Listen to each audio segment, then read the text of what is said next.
War. A curse that has been with humanity throughout recorded history, and doubtless long before that.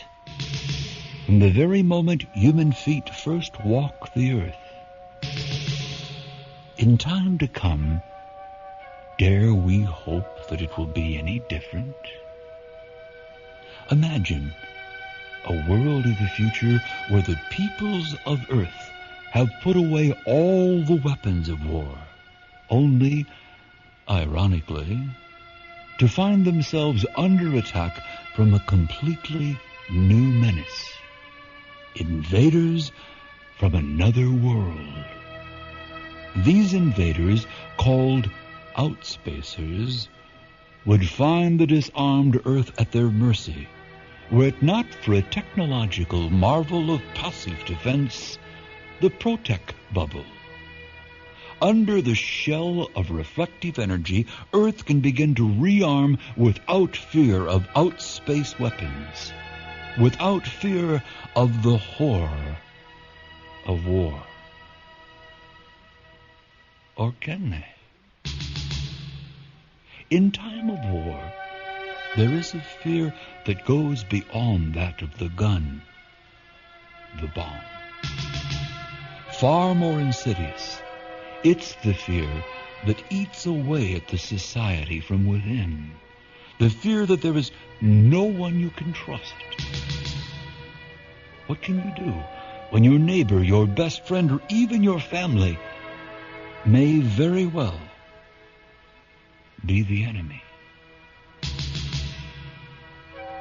Sci-Fi Radio presents an adaptation of Philip K. Dick's short story, Impostor.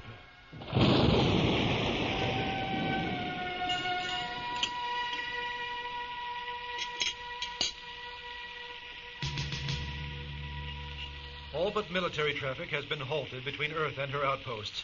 Outspaced needle ships continue to make hit-and-run attacks throughout the area, destroying medical and civilian ships alike. Central Command believes the Outspacers are making concerted efforts to break through Earth's Protect bubble to get to our civilian population. Once again, the Governor General's message for today: be strong, be alert, be silent. Infiltration is death.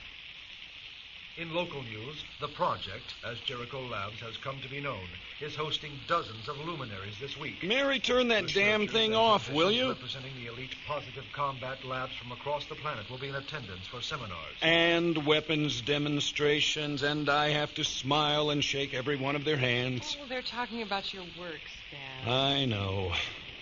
Work. I've got to take some time off. I think I've earned a rest. 10 years is a long time. And the project? The war will be won without me.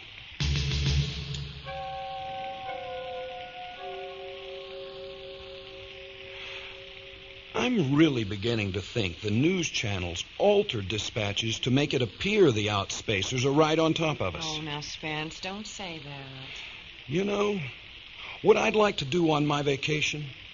I'd like to take you on a camping trip in the mountains near here, where we went that time. Remember? I got poison oak and you almost stepped on a gopher snake. Sutton Wood. Well, those woods burned not more than a week ago. Some kind of a flash fire. I thought you knew. That's right, I forgot. And they didn't even try to find the cause? Mm-mm. No one cares anymore. All they can think of is the war, the Outspacers, the needle ships. Well, how can we think about anything else? Those little ships coming, screaming out of the night sky at us? There hasn't been a major ground attack since the Protect bubble went up. The whole planet's safe under that shield. So we just sit here, under the blanket. Every lab on the planet is working on a weapon that will get us back to the high ground. My positive combat project is looking better and better. It's the main reason for this gathering. Still, those ships. I know. Like the sword of Damocles over our heads. I'm tired of it, too. All I want to do is take a long rest. But I guess everybody feels that way.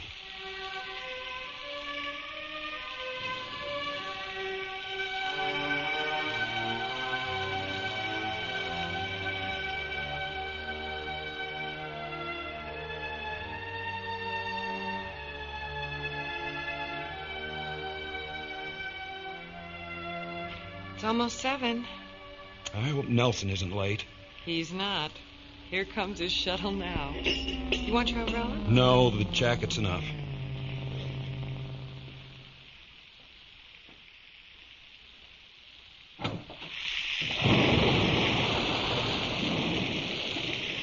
I'll see you later. Try not to work beyond your shift, Spence.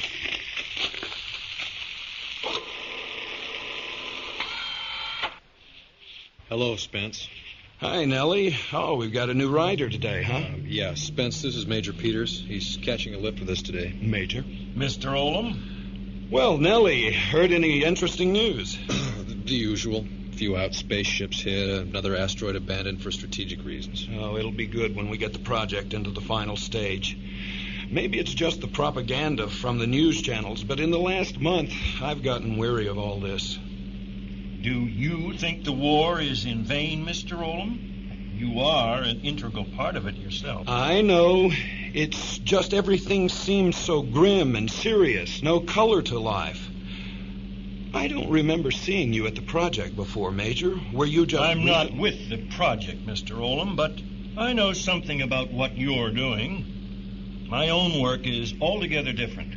I'm with the government, with the FSA, the security organ. Oh, so you're looking for enemy infiltration in this region? As a matter of fact, I'm here to see you, Mr. Olham. See me? Why? I'm here to arrest you as an outspace spy. Grab him, Nelson. All right, hold on right there. Just hold it just a second. Give me your hand. Nellie! There's no need for the gun, Nelson. Can we kill him now? Nellie! I think Why? we should kill him now. I need to ask him some questions first. We can't wait. You've got the destination coordinates plotted. Punch them in. Get us out of this damn rain.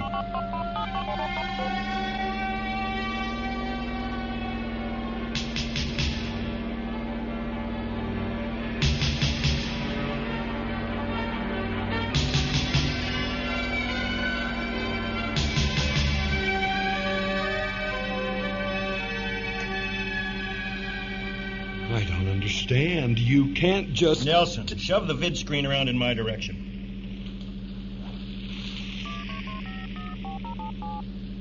Chief of Security, Central. Olham has been arrested, Chief. He's in my custody. Well, that's a load off everyone's mind. Any complications? None. He entered the shuttle without suspicion. He didn't seem to think my presence was too unusual. Where are you now? On our way out, we're moving at maximum speed.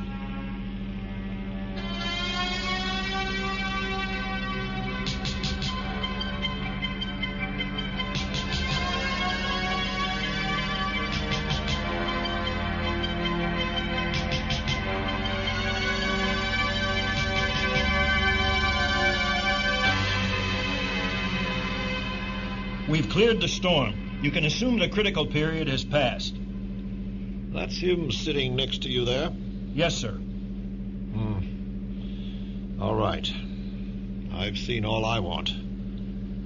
Major, you've done something that will be remembered for a long time. They're preparing some sort of citation for both you and Mr. Nelson. That's not necessary, sir. How much danger is there now? Is there still much chance that he'll... There is some chance, but not much. My understanding is that it requires a verbal key phrase to trigger it. We think he was programmed to speak the phrase under a particular set of circumstances. Anyway, we have to take that risk. I'll notify Moon Base that you're coming in with the prisoner. It's best we land the ship outside, beyond the base. I don't want to put the facility in jeopardy. Take whatever precaution you deem necessary, Major. Major, we're nearing the protect bubble wall. Chief? I heard. Punch in 1138. That's your designation, up and back. It'll get you safely through the protect bubble. No communication beyond the bubble till you reach the Moon Base. Central out.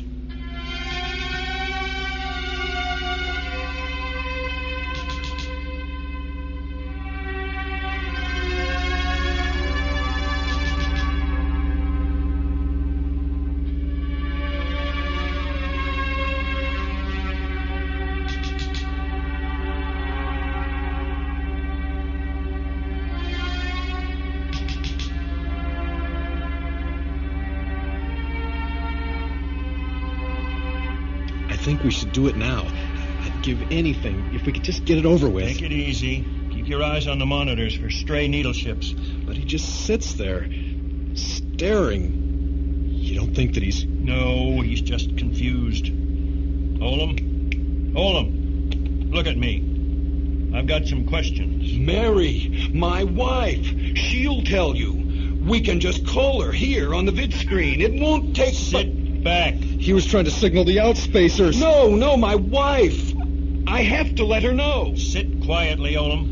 I have some questions. There's not much time left. What? You know where we're going? In an hour, we'll land on the far side of the moon. There's a team of technicians waiting there for you. Immediately after we land, you'll be turned over to them. Your body will be dissected and destroyed. Do you understand me? My God, I can't believe you. It's inhuman. Why? Can't you tell me? Yes, I'll tell you. 2 days ago, we received a report that an outspace ship had penetrated the protect bubble. The ship carried a spy in the form of a humanoid robot. The robot was to destroy a particular human being and take his place. But why would... Inside the robot was a U-bomb. Our agent didn't know exactly how the bomb was to be detonated, but a standard tactic for robots of that sophistication is to use a particular spoken phrase, a certain group of words. The robot would live the life of the person he killed, entering into his usual activities, his job, his social life. He had been perfectly constructed to resemble that person. No one would know the difference. You're not making any sense. The person the robot was designed to recreate was Spence Olham, a high-ranking official at the most advanced military research project. Me? But... Because this particular project was approaching crucial stage, because so many of the combat researchers would be attending the demonstration this week. The presence of an animate bomb moving toward the center of the project... But I'm Spence Olham. Once the robot had located and killed the real Olham, it was a simple matter to take over his life. We calculate you were released from the ship 8 days ago. The substitution was probably accomplished over the last weekend, when Olham went for one of his walks in the hill. But I'm Olin. Nellie, don't you recognize me? You've known me for 20 years. We went to college together. Hell, you and I were roommates for 2 years. Stay away from me. Major, would you keep him away from me? Stay seated, Mr. Olham. Listen to me, Nellie. Stop! I don't want to hear anymore. You killed the real Spence Olham, you machine. You're wrong. I don't know what happened to the... But the robot never reached me. Something must have gone wrong. Maybe the ship crashed. Major, I'm the same person I've always been. You were manufactured to look just like him. This is my body. These are my hands. This is my face. I was born with it. I can prove it. Just take me back to Earth. An X-ray examination, a neurological study, anything like that will show you. Or the ship. Maybe we can find the crashed ship. I am Olham. I know I am, if you'd just let me prove it. Why won't you let me prove it? The robot would be unaware that he wasn't the real Spence Olham. He would become Olham in mind as well as body. He would not only look like him, but he'd have his memories, his thoughts and interests, perform his job. But there'd be one big difference. Yes, the bomb inside the fabricated skin and bones. The bomb waiting for the trigger phrase. That is the essence of the new Spence Olham. If I were the robot, I would have screamed the trigger phrase when you first grabbed me. You weren't programmed to know the trigger. You're intended to speak the words at the right time and place. That's why we're taking you to the moon. They'll disassemble you and remove the bomb. If the device should explode during dissection, it won't matter, not there. We're getting close. We're in the guide path. You have to let me prove myself. Oh, look, I see them. The techs, the demolition team, they're waiting for us. They're gonna rip you open. Yank off your arms and legs. What gives you the right? You can't. Auto-telemetry engaged. Pilot verification display on. Override disabled in 4, 3, 2...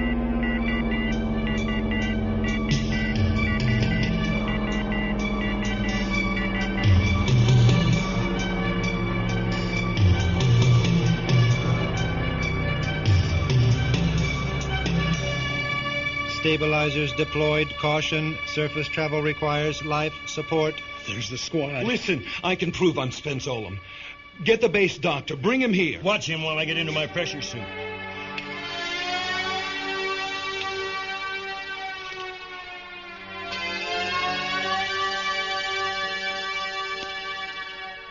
Don't wave that gun at me, Nellie. What's happened? Why did you turn against me? Shut up. Just shut up. Major, do we have to stay around while they work on him? No, we'll be gone before they start.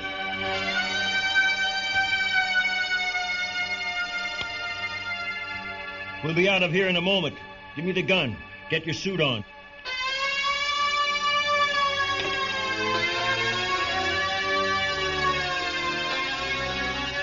Wait, hey, what about me? Robots don't require oxygen. Okay, I'm ready. Then yank that safe lever and let's get the hell out of here. No! If you open that door, I'll die. Open the door, Nelson. Please, Nellie, I'm your friend. I'm begging you. You're no friend of mine. You're right. I have no need of air. Go ahead, open the door. Oh, look out, Major. He's reaching for a gun. Keep your hands where I can see them, Olham. I have something for you. Shoot him! Olham, take your hand out of your coat very slowly. I wonder how far you two can run. Run? Just the slightest twist here and... there. You have 15 seconds to live. Oh, Major! You were wrong about the trigger phrase. Nelson, 13 the lever. seconds now. The lever, Nelson. Go! Decompression, danger, decompression. If I can just hold my breath until the lever...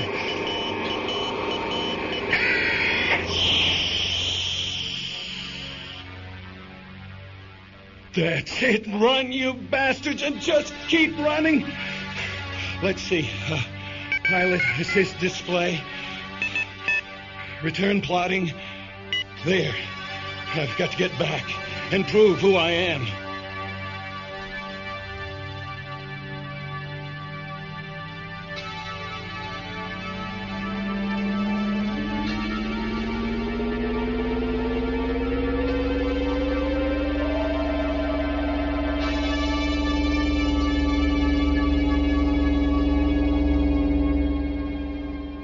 An unusual situation for Spence Olham, wouldn't you say?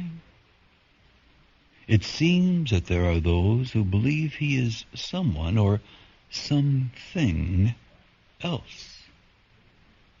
And they believe it strongly enough to want to destroy him. After narrowly escaping death on the moon, Spence now guides the shuttlecraft back towards Earth.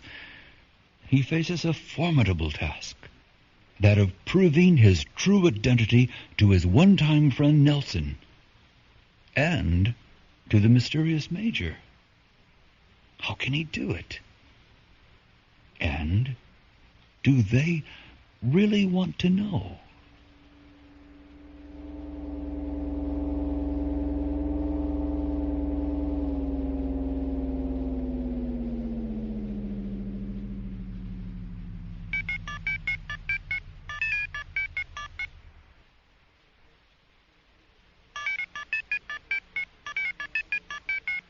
Computer assist, vid screen on, local grid. Activated.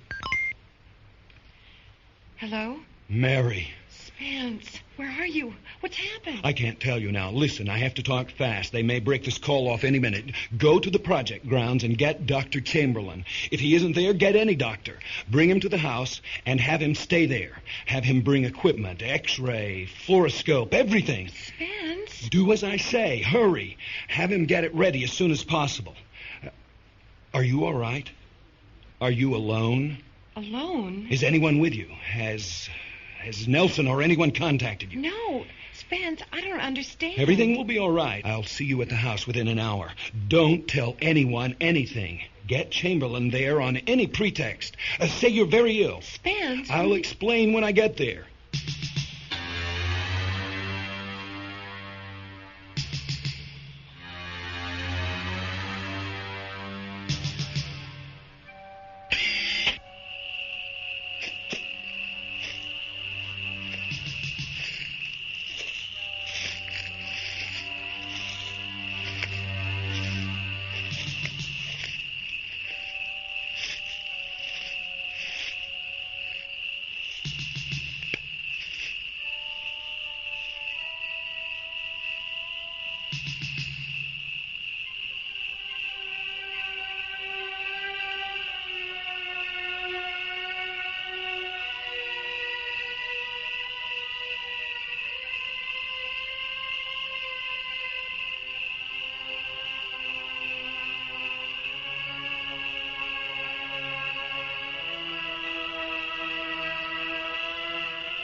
That's Chamberlain's shuttle in the drive, all right. No police speeders. Mary's done it.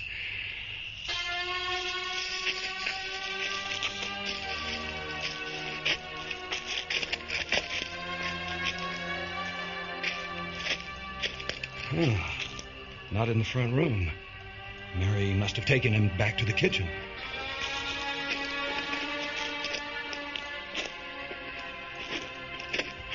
Chamberlain will fix this. He's been with the project since the day it opened. He'll prove me right. He'll stop this madness.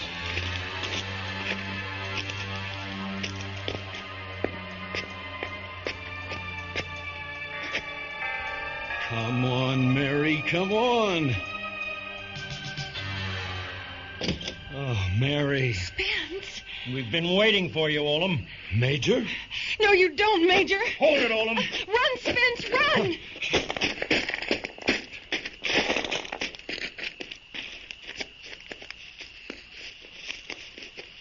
Come back to the house, Olham. There are security men all around you. Listen to me.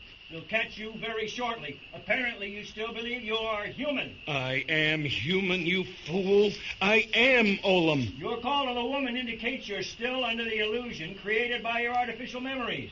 But you are the robot. You are the robot, and inside you, the bomb waits. Any moment, the trigger phrase could be spoken. By you, by someone else, by anyone. When that happens, the bomb will destroy everything for miles around. The project, the woman, all of us will be killed. Do you understand? I could have proved myself with Chamberlain. I could have crawled out of this hysteria. How can I do it now? How can I do it alone? The robot, the real robot, never got to me. It must have malfunctioned or crashed. Crashed and burned. Burned. Sutton Wood. Mary said the woods burned. The ship came in too hard. It crashed and burned in Sutton Wood, setting the whole forest on fire. Just over this hill, and I should be able to see the whole range.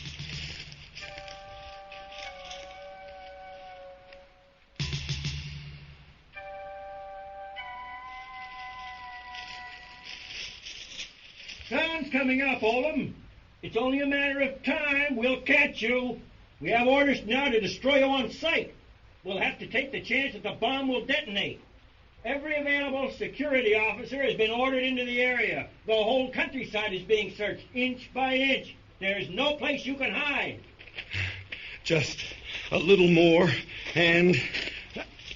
Oh, Lord! Ash, black and gray ash everywhere. The prevailing winds are from the south. The fire would have started here and been pushed north, so the Outspace ship should be somewhere just below the crest. There! A reflection, that's it! Don't move, Olham. Major, wait! Wait, don't fire! Look over there, just below the crest. I've found the Outspace ship. Over here, I found it. No, don't shoot! I found the needle ship, down there in the clearing. Good. Let's wrap this up. I knew I'd find it here, the burned wood. Now, do you believe me? You'll find the remains of the robot in the ship. Look, will you? There is something down there. Shoot him. There's no need. Wait. I'm in charge. Don't anyone fire. Fletcher, go down and check it out. He killed Olham. Oh, shoot him. Any minute he might kill us. Oh, if the bomb goes off. Shut up. Fletcher, what do you see? Well? It's a needle ship, all right. I've got to see. Stay in front of me, Olham. Keep your hands where I can see them. Major, there's something beside the ship here. Yeah, well, move the brush back. It's a body of some sort. A body? It's bent, twisted in all directions. The robot. God, look at the face. It's my face. I can't believe it. You were telling the truth all the time. The robot never reached me. It was destroyed when the ship crashed. You were all too busy with the war to wonder why an out-of-the-way wood suddenly caught fire and burned. Now you know. Nelson, don't tamper with the body. I want to find the bomb. If it didn't go off after this crash, then I'm sure not going to set it off just by turning this...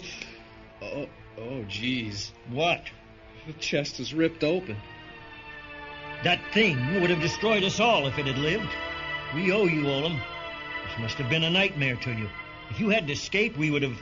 Well, I knew the robot had never reached me, but I had no way of proving it. When we get back to the station, I'll get into the computer main and clear your name. It'll take care of everything. Oh, punch in a vacation for me, will you? I think we might work out a month's leave for you. You could take it easy. Relax. Right now, all I want to do is go home. Right. Whatever you say. Nelson, quit moving the body. I think I see the edge of the device. Don't touch it. It might still detonate. Let the demolition squad take care of this. There's something metal here. What are you doing, Nellie? Be careful. Here it is. Oh, I've got it. But that's just a chunk of metal, just a part of the... Oh, no, it's not. Clean the blood off and you can see it's a knife. This is what you killed him with. An outspace needle knife. You murdered him. You murdered my friend and left him here beside the ship. Shut up, Nelson. Don't say another word to him. No, this can't be Olham. I'm Olham. How could that be Olham? If... Stop, Olham. Don't say it. If that's Olham, then I must be an impostor.